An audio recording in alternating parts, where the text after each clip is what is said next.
Hi guys!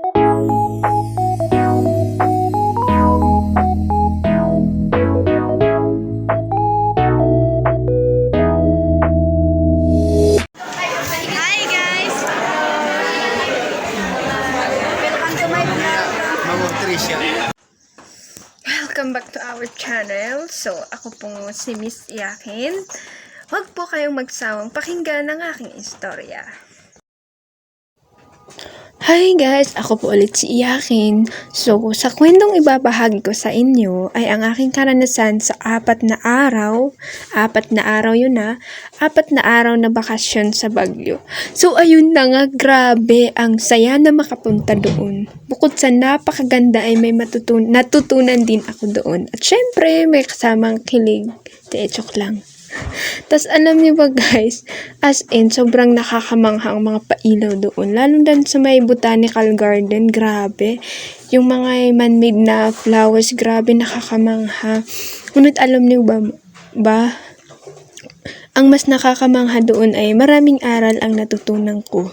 Tulad na lamang ng spiritual growth at hanapin ang tunay na ako.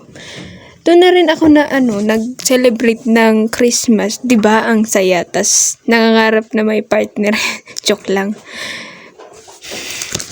Pero alam nyo guys, ang pinakamahal talaga as in na parang ginto or parang yung bang hindi matatawaran, parang pinakamahal na natutunan ko ay ang salita ng Diyos. Bakit? Doon ko nakita ang sarili ko na matagal ko nang hinahanap. Yun bang lagi na lang iniitsapwera ang mga bagay na akala mo ay maliit lang sa paningin mo? Pero 'di ba, ito pala ay napakalaking sandata mo sa hamon ng buhay.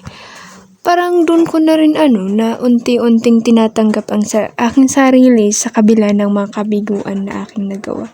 Kasi hindi naman lahat ng bagay kaya natin, 'di ba? Minsan napupuno din tayo, sumasabog or etc.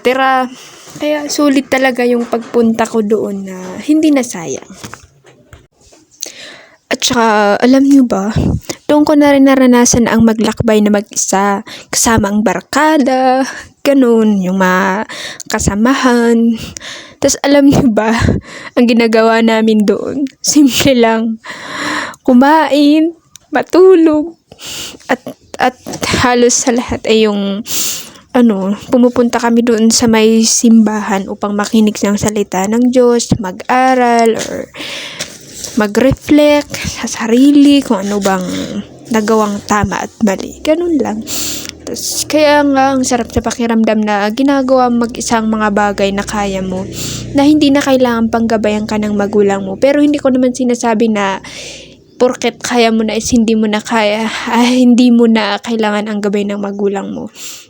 Siyempre, meron din namang panahon na yung time na kahit kaya mo is hinahanap mo pa rin yung present ng magulang mo. At alam niyo ba guys, so ito na yung pinaka-climax talaga na pinaka-climax na story ng pagpunta ko doon sa Baguio. Ay, hindi ko rin may tatangging may mga panahon na meron tayong hinahangaan or else, kaya ayun talaga, parang sulit lang, ganun.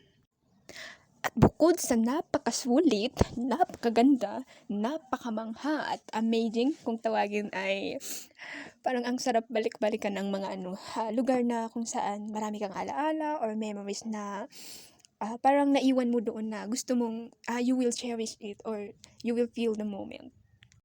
So, dito lang tayo guys. Bye-bye. Next, sa susunod na story again. Thank you for watching and listening.